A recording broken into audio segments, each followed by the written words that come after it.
जय हिंद जय भारत दोस्तों।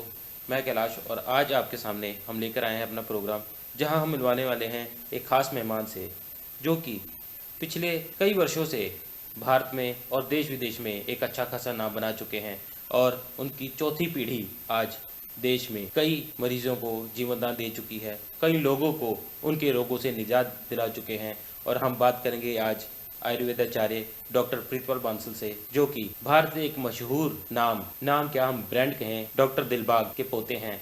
और उनसे बात करेंगे सेहत के बारे में। और सेहत में सबसे पहले हम बात करेंगे चेहरे के साथ हम आपके चमड़ी के बारे में बात करेंगे। किसी भी इंसान का सबसे पहला दर्शन उसकी चमड़ी से होता है और रूप निखार सबसे ज़्यादा ज़रूरी होता है। और हम बात करेंगे चमड़ी पे होने वाले रोगों के कारण, लक्षण और उसके बचाव के लिए। तो हम आपकी मुलाकात करवाते हैं डॉक्टर प्रीतपाल बांसल से और हम बात करेंगे कि चमड़ी रोग, आज देश में कई तरह के चमड़ी रोग बढ़ते जा रहे हैं। छोटे बच्चों से लेकर बड़े बुजुर्ग इस चीज़ का शिकार हो रहे हैं। क्या कारण है कि देश में चमड़ी के रोगी ज़्यादा अधिक बढ़ रहे हैं?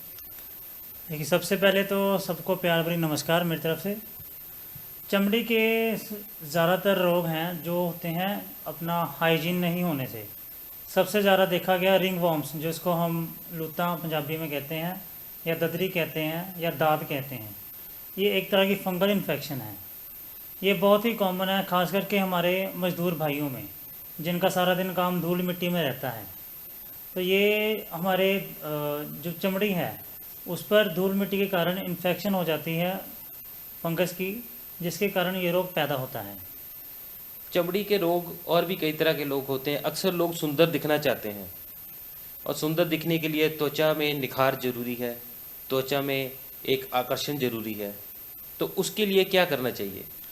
देखो, त्वचा लोग समझते हैं कि जो निखार है वो हमारी बाहरी त्वचा से है। ये बिल्कुल गलत कंसेप्ट है। जो निखार होता है वो अंदरूना होता है, जो हमारे अंदर से आता है उसको निखार कहते हैं। आजकल आम देखा गया है जो हमारी नौजवान पीढ़ी है उसमें आयरन, विटामिन, कैल्शियम इन सब की कमी होती है। तो उसके कारण अंदर से हमारा त्वचा में जो जिसको ग्लो कहते हैं, वो ग्लो यानी कि हमारा निखार कम हो जाता है।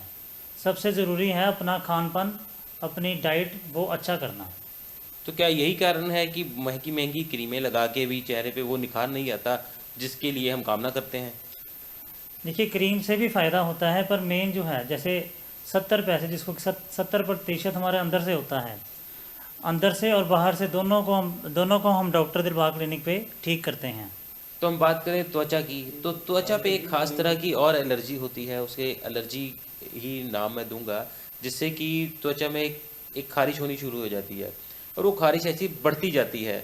खासकर ये गर्मियों में देखी जाती है। शरीर के हर कोने पे मोटे मोटे लाल लाल रंग के धब्बे नज़र आने शुरू हो जाते हैं। वो किस चीज़ की बीमारी है? इसको हम अर्टिकेरिया कहते हैं, पंजाबी में छपाकी जिसको कहते हैं, तफ़ड़ पहना। आम हम सुनते हैं तफ़ड़ पड़ते हैं। तफ़ड़ पड़ना जो है, छपाकी जो है, ये हमारे अंदरूनी शरीर की जिसको गर्मी कहते हैं वो है। हमारा जो लीवर है उसमें जब गर्मी हो जाती है तो वो कई प्रकार के रोग करता है। उनमें से एक छपाकी है, जिसमें मोटे मोटे लाल निशान हो जाते हैं, खारिश होती है, खारिश बहुत होती है।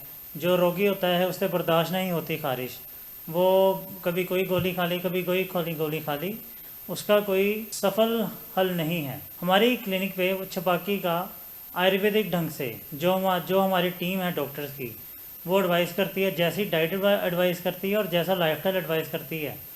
ये डाइट और लाइफस्टाइल बहुत ज़रूरी है। मेडिसिन के साथ हम आयुर्वेदिक मेडिसिन देते हैं, साथ में डाइट और लाइफस्टाइल एडवाइस करते हैं। जो ये डाइट और लाइफस्टाइल है, हर व्यक्ति की अपनी अपनी प्रकृति है, ये प्रकृति के अनुसार ही होता है।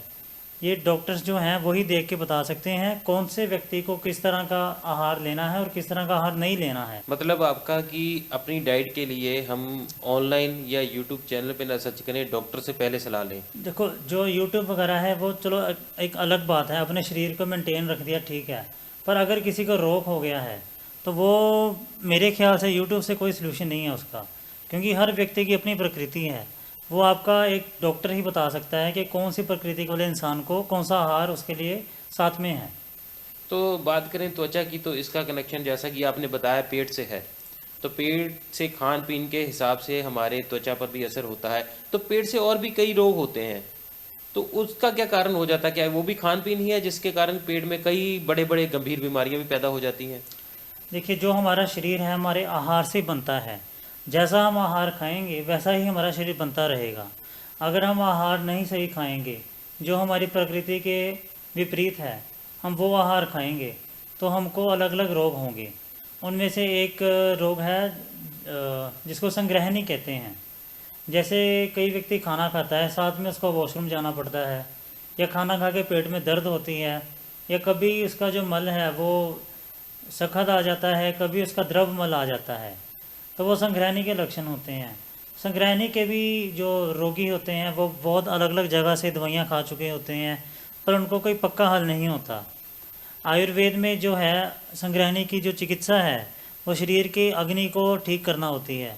जो उनकी अग्नि शरीर की डाइजेशन, जिसको डाइजेस्टिव फायर कहते हैं, वो ख़राब होती है, उसको बैलेंस करती है, जिसके कारण संग्रहणी से भी जल्दी निजात मिल जाती है। तो आप जैसा कि आयुर्वेदाचार्य हैं, आपने कहा कि खान पीन से काफ़ी शरीर में असर पड़ता है। जो हम खाते हैं शरीर उसी के हिसाब से चलता है। तो कई बार क्या ऐसा भी हुआ है कि आपके पास मरीज आया हो तो आपने उसका खान पीन ही बदला हो, दवाई की ज़रूरत ना पड़ी हो? जितना ही आहार इम्पोर्टेंट है उतना ही औषध भी है। जिस व्यक्ति को शरीर में रोग आ गया है वो केवल आहार लेने से ठीक नहीं होगा, वो औषध लेगा। हाँ, साथ में उसको आहार अच्छा करना पड़ेगा, फिर उसका जल्दी फ़ायदा होगा और पक्का सफल इलाज होगा उसका। स्वस्थ शरीर के लिए स्वस्थ भोजन जरूरी है और रोग के लिए दवा जरूरी है।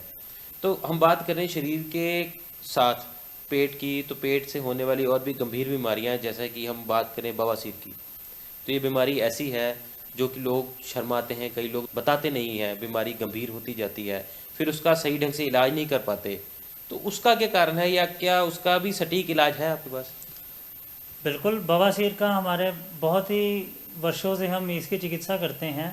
हमारी जो औषधि है वो आयुर्वेदिक औषधि है, जिससे बवासीर जितनी भी गंभीर हो, जिसमें मस्से बन जाते हैं, चाहे वो मस्से पुराने हों या वो मस्से बड़े हों, या वो मस्से छोटे हों या कितने भी बड़े हों, या वो मस्सों में से खून भी आता हो, तो आयुर्वेद औषधि है जिसका बिना ही किसी ऑपरेशन से उसका मस्सा ठीक हो जाता है।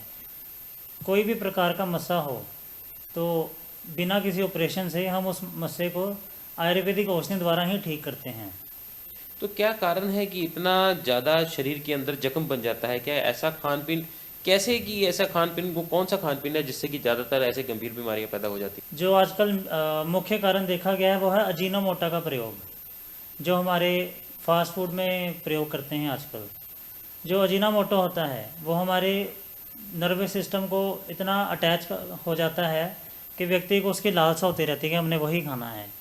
वो हम खाते हैं, फास्ट फूड्स खाते हैं, उससे क्या होता है हमारे जो इंटेस्टाइन है उसमें वो अफेक्ट करती है, जिसके कारण जो लोअर इंटेस्टाइन है उसकी वेन्स में प्रॉब्लम आती है और वो वेन्स फूलकर बवासीर बना देती हैं। तो हम बात कर रहे हैं बवासीर की।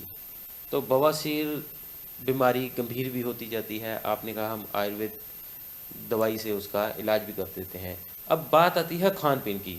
दवा आप इलाज कर देते हैं, तो मरीज को, बवासीर के रोगी को ऐसा कैसा खान पीन रखना चाहिए जो कि उसकी सेहत के लिए अच्छा हो?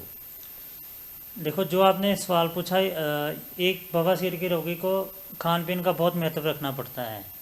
पर बवासीर के बहुत सारे परहेज होते हैं, कईयों को कई चीज़ नहीं खानी, कईयों को कुछ चीज़ नहीं खानी। पर जो एक व्यक्ति की प्रकृति है वो एक वैद्य ही बता सकता है कि उसकी ये प्रकृति है तो उसको ये चीज़ नहीं खानी। तो हम बात करें खान पीन की, तो क्या इसमें शाकाहारी या मांसाहारी, इस रोगी को मांसाहारी भोजन खाना चाहिए या नहीं? एक काफ़ी कॉमन बात है कि excess of everything is bad, मतलब हर चीज़ का ज़रूरत से ज़्यादा होना बुरा होता है। कोई व्यक्ति कहता है कि हम मांसाहारी नहीं खाते, हम शाकाहारी खाते हैं, फिर भी हमको बवासीर हो गई। तो जो हम अपने शरीर के विपरीत जो चीज़ खाएंगे या विपरीत तरीके से खाएंगे उसको बवासीर या पेट की अन्य बीमारी होती हैं। तो आपकी प्रकृति के अनुसार आपको कैसा खाना पीना है ये अपने डॉक्टर से बात करें। तो ऐसा क्या खास आपने फार्मूला तैयार किया है कि लोग कई बड़े बड़े लंबे उपचार कराते हैं ऑपरेशन तक करवाना पड़ जाता है, लेकिन आप दवा देकर ही उनको ठीक कर देते हैं। देखो, जो आयुर्वेद है उसमें है हमारे शरीर की अग्नि को साथ में करना। आयुर्वेद का सिद्धांत चलता है 3 दोषों पर। हमारी जो चिकित्सा है वो आयुर्वेद की बेसिक प्रिंसिपल को ही फॉलो करता है, जो 3 दोषों से बनता है। हम ये दोष को ठीक करते हैं जिससे कि हमारे रोग ठीक हो जाते हैं।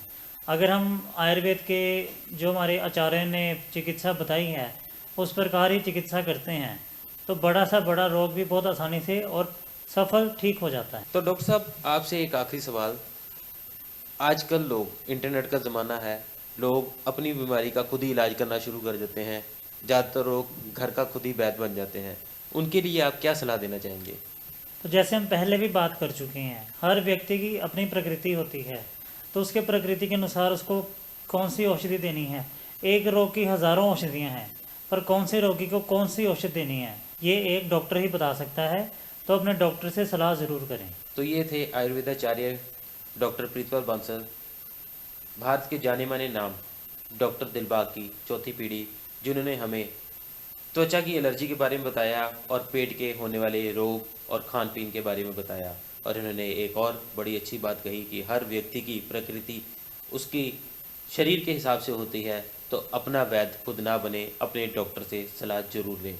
और हम भी आपको कहेंगे कि आप अपने शरीर में होने वाली कोई भी गंभीर बीमारी के लिए, त्वचा के लिए या पेट रोग के लिए डॉक्टर दिलबाग से ज़रूर संपर्क करें। और इनके नंबर स्क्रीन के नीचे दिए गए हैं, आप इनसे संपर्क कर अपने रोगों का निजात पा सकते हैं। तो हम फिर मिलेंगे आपको ऐसे ही हेल्थ प्रोग्राम के साथ। तब तक दे हमें इजाज़त। जय हिंद, जय भारत।